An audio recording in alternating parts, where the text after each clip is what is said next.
TEHAMA Award 2026. Asante sana, nawashukuruni sana kwa kutenga muda wenu kuitikia wito kwa ajili ya tukio la leo. Kabla sijaanza, kwa course nimekuwa introduced, naitwa Dr. Moses Mwasaga, mkurugenzi mkuu wa Tume ya TEHAMA. Hizi tuzo tunashirikiana na watu mbalimbali na wenzangu hapa, ningependa na wenyewe waweze kujitambulisha na watoe maneno brief. Karibu sana. Asante sana, naitwa Caroline Kombe. Mimi ni General Manager kutoka Soft Venture Solutions Company Limited. Habari ndugu waandishi wa habari, naitwa Dr. Yvonne Francis Mashuda kutokea Yas Tanzania chini ya kitengo cha Yas Business. Asante. Nashukuru sana kwa hiyo introduction. Naomba sasa nianze kusoma kilichotufanya tuwepo hapa leo. Tuzo za TEHAMA za mwaka 2026.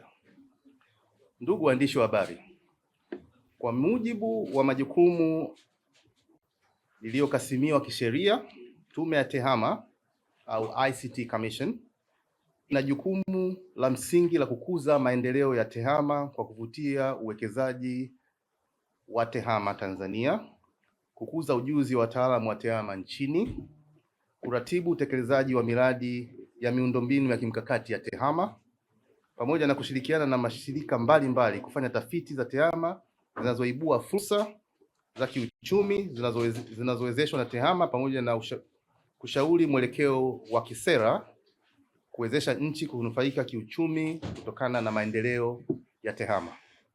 Katika kuchangia utekelezaji wa majukumu hayo pamoja na kuchochea juhudi za ukuaji wa uchumi wa kidijitali wa Tanzania zinazotekelezwa na wadau mbalimbali, ICT Commission au Tume ya TEHAMA kushirikiana na kampuni ya Soft Venture pamoja na chama cha watoa huduma za Internet Tanzania TISPA imeandaa tuzo za pili za TEHAMA za mwaka 2026. Tuzo hizi kama ilivyokuwa katika tuzo za kwanza za TEHAMA za mwaka 2025 zilizofanyika jijini Arusha, zinalenga kutia hamasa kwa wadau, makampuni, taasisi mbalimbali na kwa wabunifu kutambua, kutathmini na kuhamasisha mchango wao katika maendeleo ya TEHAMA Tanzania. Hapa ningependa kuelezea Tume ya TEHAMA ina jukumu la kujenga kitu kinachoitwa ICT industry nchini. Industry hii ina wadau mbalimbali, na hao wadau ndio wadau ambao tunawalenga kuweza kutambua mchango wao katika ujenzi wa sekta ya TEHAMA nchini. ICT industry hiyo katika mtazamo wa kiserikali imeiangalia iweze kutoa mchango mkubwa kwenye uchumi wa taifa na vile vile kuwezesha kutoa mchango katika uchumi wa maarifa au knowledge economy. Na knowledge economy ndio inasababisha nchi kuwa shindani kiuchumi na nchi mbalimbali. Kwa hiyo hao wadau tunapotuza tuzo na kuwatambua mchango wao, ni watu muhimu sana katika ujenzi wa uchumi wa kidijitali wa nchi na kuifanya uchumi wetu uweze kuwa mshindani kikanda na katika masoko mbalimbali duniani. Ndugu waandishi wa habari, tuzo za TEHAMA za mwaka 2026 zinatarajiwa kufanyika jioni ya siku ya Jumatano tarehe 15 Julai mwaka 2026 kuanzia saa 1 jioni katika ukumbi wa The Superdome uliopo Dar es Salaam, ambapo taarifa za mgeni rasmi zitatolewa baadaye. Gharama za kiingilio katika tuzo hizo ni kiasi cha shilingi za Tanzania 2,500,000 kwa mtu mmoja na milioni 4 kwa kundi maalum. Milioni 4 ni kundi maalum, kundi la watu wengi. Taarifa zaidi na utaratibu wa kulipia tiketi unapatikana katika tovuti ya Tume ya TEHAMA ambayo ni https://ictc.go.tz na tovuti ya TEHAMA Awards ambayo ni https://tehama tehama-awards.tz. Ndugu waandishi wa habari, tuzo za TEHAMA za mwaka 2026 zimegawanyika katika makundi au kwa Kiingereza categories 14 ambazo yamejumuisha jumla ya makundi madogo subcategories 44. Maombi ya tuzo yalianza kupokelewa kwa kupitia tovuti hiyo ya TEHAMA kuanzia mwezi Oktoba mwaka 2025 hadi tarehe 30 Aprili mwaka 2026.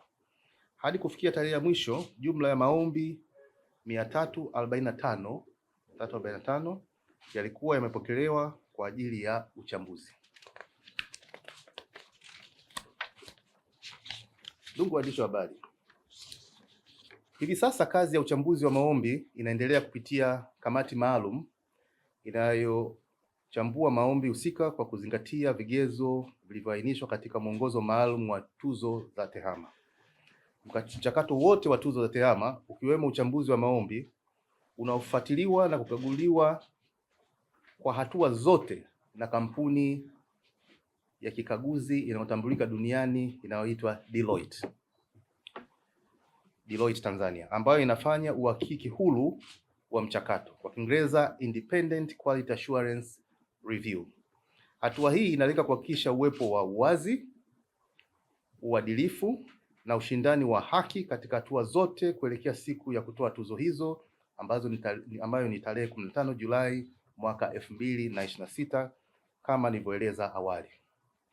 Ndugu waandishi wa habari, hadi siku ya leo naweza kutamka kwa wadau wote kupitia kwetu kuwa mchakato huu wa tuzo za TEHAMA wa mwaka 2026 umekamilika kwa karibu 90%.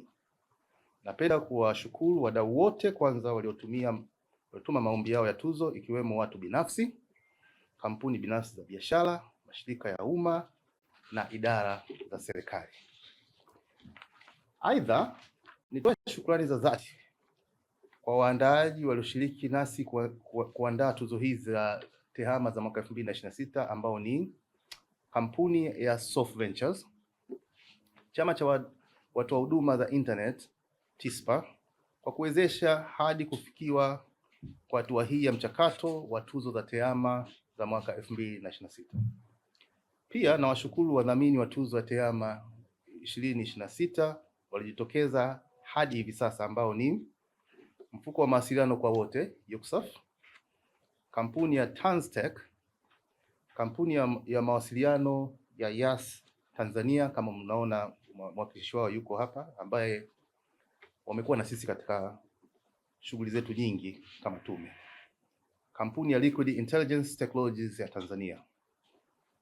Washiriki wengine ambao nao tunawashukuru kwa kuungana nasi kufanikisha tuzo hizi ni kampuni ya Serensic Africa, ambayo kampuni hii imebobea katika mambo ya ulinzi wa mifumo ya kidijitali, na kampuni ya Subcode Africa na The Superdome, ambapo ndo tunapofanyia shughuli yetu.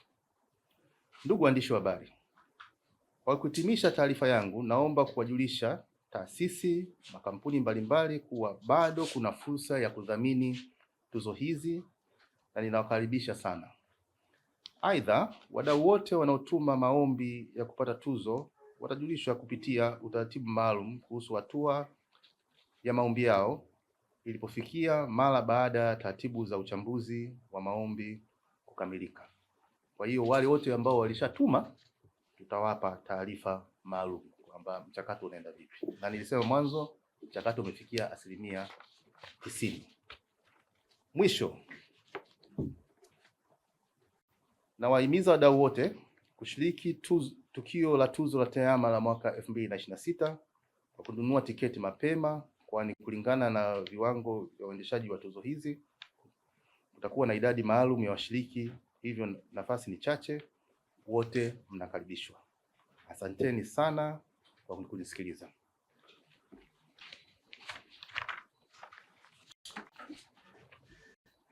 Asante sana mkurugenzi mkuu. Kama mkurugenzi alivyosema kwa awali, kwa sasa tuko 90%.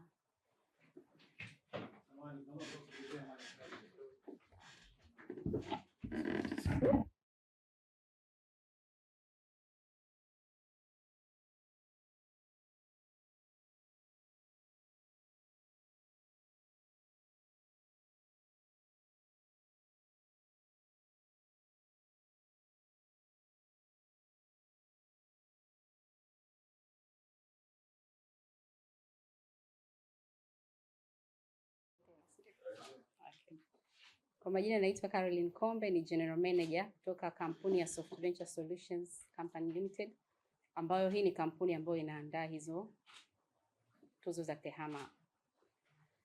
Kama mkurugenzi alivyosema hapo awali kwamba sasa hivi tuko 90% ya maandalizi ya hizi tuzo za TEHAMA.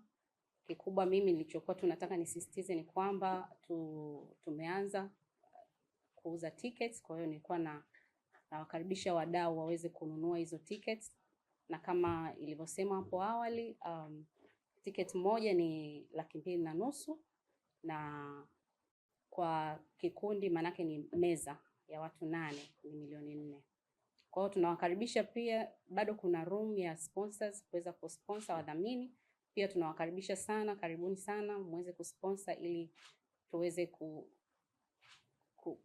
kupata historia nzuri ya hizi tuzo za TEHAMA. Asanteni sana.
Asante ndugu waandishi wa habari, kama nilivyozungumza hapo mwanzo, kwa majina naitwa Dr. Yvonne Francis Mashuda kutokea Yas Tanzania.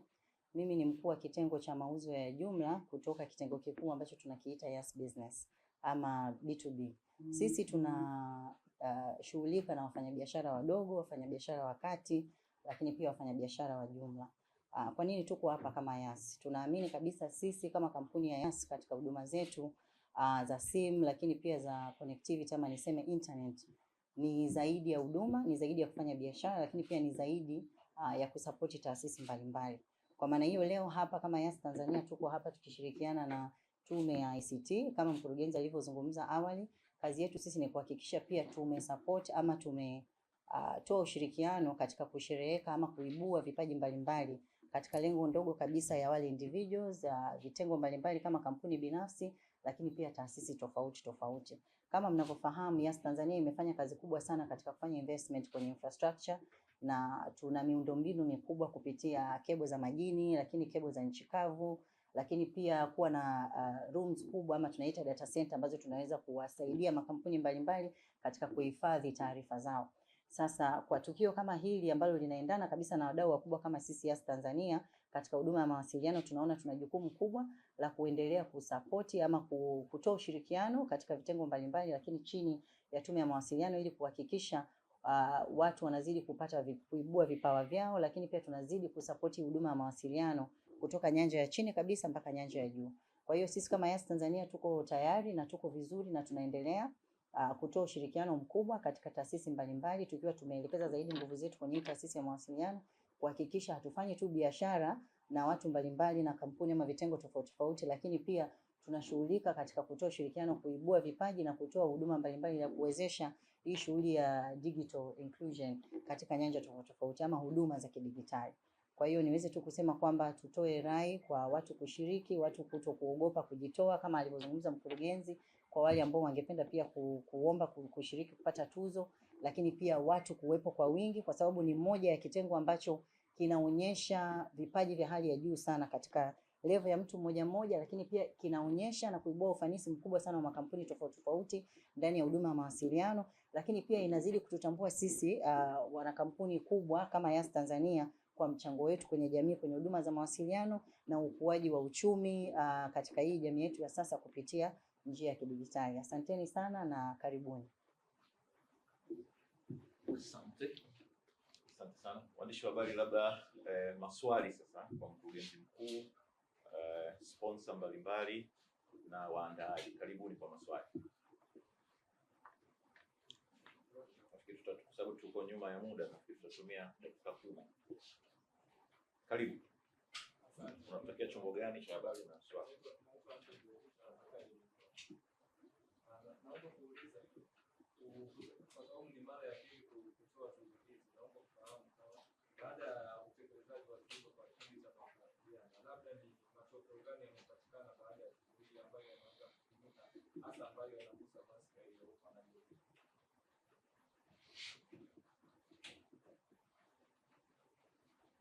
Tuchukue maswali yote kwa moja au tujibu moja moja?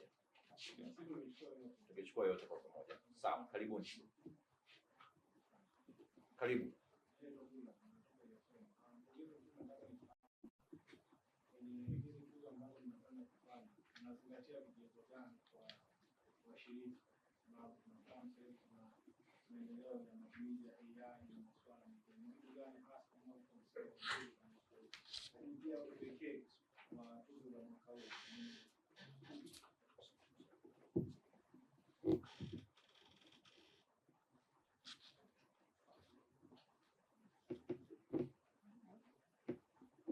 Kuna swali lingine kabla mkurugenzi hajajibu? Swali lingine kwamba tunapopenda kufanya kama Tanzania, jana pia tuliuliza progress ikoje, kuweza matumizi ya masuala mengine ya kwa ujumla, kwa kwenda kufanya hivi ndio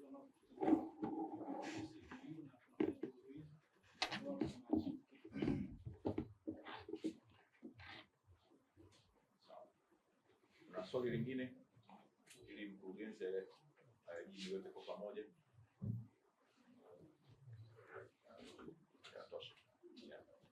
Karibu mkurugenzi. Kwa hiyo ni maswali.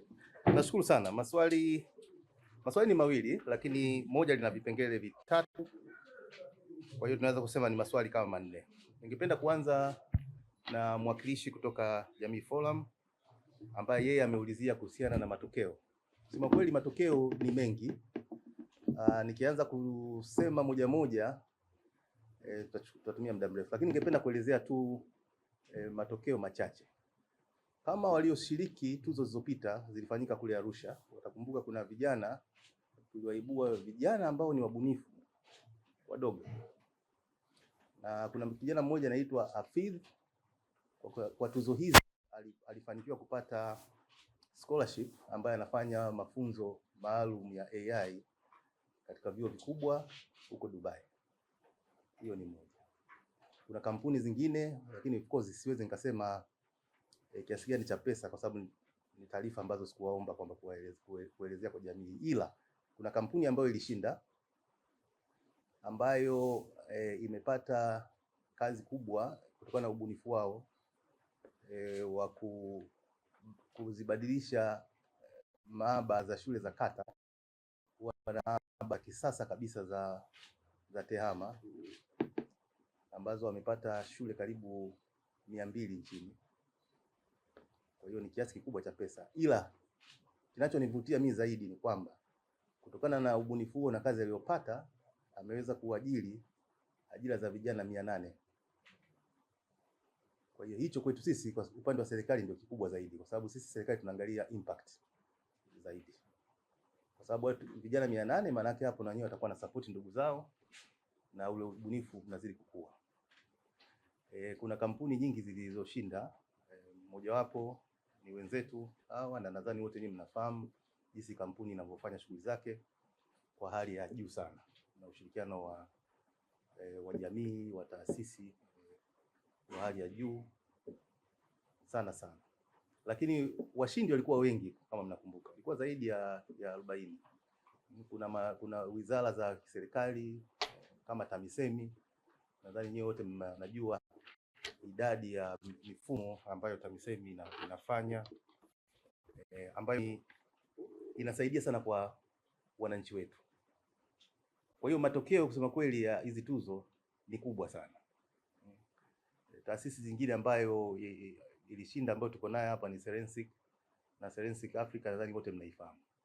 Imekuwa na hii ni kati ya kampuni za mambo usalama wa kimtandao ambazo zinafanya biashara Afrika nzima.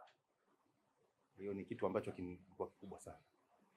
Na katika mambo yote ya ubunifu, ningependa labda kuelezea vizuri ili ieleweke. Ukiwa kama sisi tume tuna kazi ya kukuza startup. Startup nyingi zikiwa zinatoka nje ya nchi, wawekezaji wa nje normally wanaulizia kuna kitu kwa Kiingereza kinaitwa traction. Traction inataka kujua wewe huko kwenu unatambulika vipi. Kwa hiyo hizi tuzo hizi ni kitu kikubwa sana kwa startups. Kwa sababu inaonyesha namna gani nchi imetambua bunifu mbalimbali na bunifu hizo zimekubalika vipi. Na ukiangalia vizuri tuzo hizi zinakutanisha wadau wote. Makampuni makubwa, startup, mashirika ya serikali, development partner na sehemu nyingine mbalimbali. Kwa nini katika shughuli yote ya kuchagua washindi tunaihusisha Deloitte? Deloitte, nenda sehemu yote duniani, wakikuuliza tuzo wakisema zilipitiwa na Deloitte, hamna mtu atakaye doubt kwamba labda kuna namna ndiko mnafanya labda mnakosea au kitu kingine vyote. Kwa hiyo hizi tuzo ni tuzo kabisa za kimataifa kwa standard zote unazojua. Na mshindi wa hapa inamfungulia njia kuweza kupata fursa mbalimbali sehemu duniani. Kwa hiyo mafanikio ni mengi. Kianza kuyaelezea nahitaji labda nifanye press conference maalum kwa shughuli hiyo. Nikija kwa swali la rafiki yangu wa EFM Bwana Goodluck, vigezo. Tumekuwa na vitu mbalimbali tunavyoviangalia kwenye vigezo. Kwa mfano, tunaangalia kigezo kwa nini mtu reason for nomination, yani kwa sababu ambayo umekuwa nominated kuja katika mashindano haya. Nadhani haya mashindano mnafahamu vizuri, wanaweza watu wakakunominate au wewe ukajinominate mwenyewe. Kwa hiyo sababu inaangalia kipindi cha miaka 25.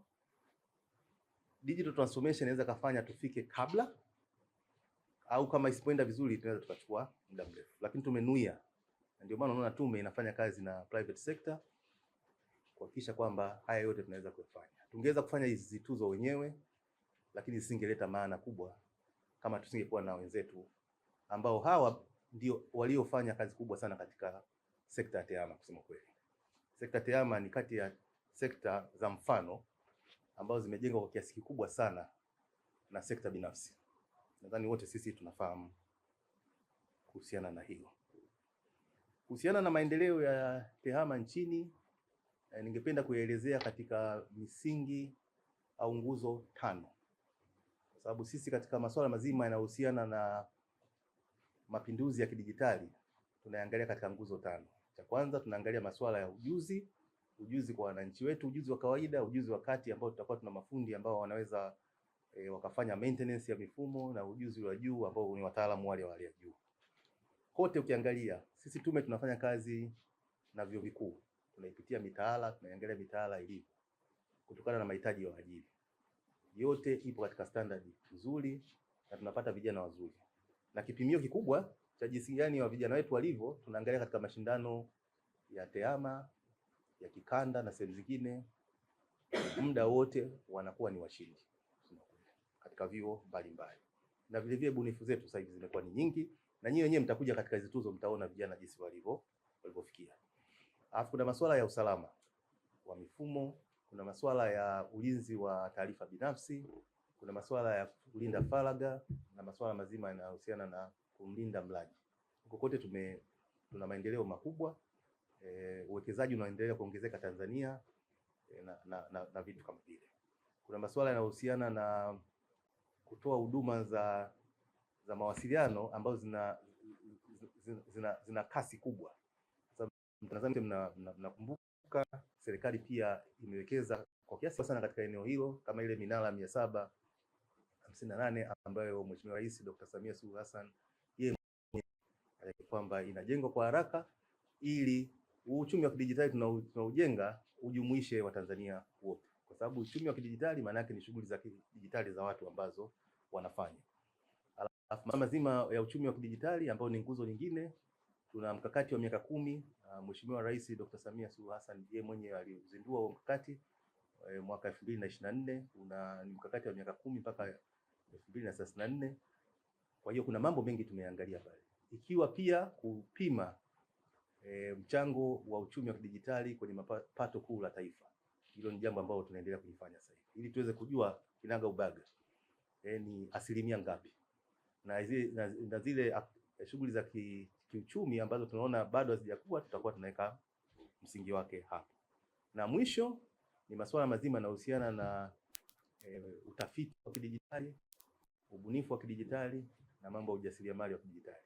Kote huko tuna mafanikio makubwa. Tukiangalia viashiria vya kidijitali ambavyo vinatolewa na TCRA kila robo mwaka, tukiangalia pale namba zinaongezeka. Kwa mfano tukiangalia namba za smartphone ambao Yas ni kati ya hao wanaotoa mchango mkubwa, namba za smartphone zinaongezeka. Kota iliyopita tunazo milioni 28. Na siku zote sisi tume tunasema milioni 28 maana yake ni fursa kwa wabunifu. Siku zote mimi nawaambia wabunifu, ukiweza kutengeneza ubunifu wako ukapata tu sio milioni 28, hata milioni 1, na kwa mwaka ukapata 3000, tayari umekuwa milionea. Kwa hiyo digital economy au uchumi wa kidijitali kwetu sisi ni fursa kubwa sana kwa vijana. Na tuzo hizi sasa kazi yake ni kuibua hivyo vipaji, wafanya wawekezaji waweze kujua wapi kuna fursa ili waweze kufanya shughuli zao kwa pamoja, kwa sababu kama tunavyoona nchi zinazoendelea, ili mtu aweze kuendelea katika uchumi wa kidijitali au sekta ya tehama, unahitaji ecosystem. Hakuna mtu ambaye anaendelea peke yake. Ili uendelee unahitaji kampuni za simu kama Yas, unahitaji Serenstic, kwa sababu ubunifu wote unatakiwa watu wauamini. Hawa ndio wanaotengeneza imani. Sisi tukisema katika tehama imani, tunamaanisha vitu vitatu: ulinzi wa taarifa binafsi, ulinzi wa faragha ya mtu na kumlinda mlaji. Hayo yote yanahusiana na mambo ya cyber security. Tunahitaji kampuni kama Liquid Telecom ambao ni wenzetu tunafanya nao kazi muda mrefu, na Subcode na Soft Venture kama ilivyo. Kwa hiyo sisi tume pia ni mfano wa hicho. Ili sisi tufanikiwe katika hizi tuzo, tunahitaji ecosystem. Tunahitaji players wawepo mbalimbali, wabunifu wawepo, watu wanaosaidia nao katika shughuli mbalimbali ili tuweze kufanikiwa. Kwa Kiingereza wanasema in a digital economy no single or lone innovator can develop alone. You need an ecosystem. Unahitaji mabenki ya kusaidia, unahitaji wanasheria wa kusaidia kutengeneza mikataba, unahitaji vitu vingi. Kwa hiyo hii ndio platform mojawapo ambayo inatengeneza hiyo hali, ili baadaye tukiweza kuongea na taasisi mbalimbali, the impact, like the way I said it before, is huge, because these awards almost more than 40 innovations. And the way we understand about innovations, one single innovation can then have a tremendous impact to different types of people that are impacted by that innovation. There was a student at that time who had a certain innovation, and he was lucky enough to win, whom he has received a scholarship right now, and is doing his studies in Dubai in the area of AI, the area that our country and the world, they're in great needs of an experts to be able to solve different kind of problems. There is also another company that is innovated around Shule za Kata, or these schools that we know that they're impacting a lot to our society, where he is innovated by creating computer labs which are cost effective, and they provide all the necessary contents in the syllabus to our people. He has been able to get a tender to build 200 schools, and the impact of his innovation right now, he has been able to employ more than 800 youth. So these are the few of outcome that we see that the award has. And in actual fact, if I would like to talk about each and every winner, how they've been able to be impacted by this award, I might need a special program for that. because I can attest from some of the sponsors that we have here, like Serensics was one of the winners last time. Yes, of course, they took a lot of prizes in last year, and I believe that the Subcode and others. So the awards like this, they build trust, especially for our innovators in our country. It shows whenever the innovators seek sponsorship or they seek partners or investors abroad, this is a testament of what normally investors are asking. Traction. They want to know if someone is known in his country, and if it's known in what way. Normally what they are looking at is either they want to see if there are local investors who have invested in that innovation, or there's a recognition or in one way or another from the government on their innovation. Many investors abroad, they like to invest where there is a success. And we are creating a platform, not only a platform that is created by ICT Commission, is a platform that is created by ecosystem. And you can attest that ecosystem from the members that we have in here. We are creating this so that to create a level field for everyone to be able to show what the innovation is, pass through very transparent process that we have put for ourselves, which is audited by Deloitte, which is adding more weight. That this recognition is a recognition that anyone can talk freely about it abroad. So this is basically what we have done, and we'll continue to do this so that we create a very favorable condition for our youth, especially to be able to believe on innovation, to continue to do innovation, so that in the vantage point of government, we do look at the impact on creation of employment for youth, and also to enable this sector to contribute substantially in the GDP of our country. Thank you. Tehama Award 2026.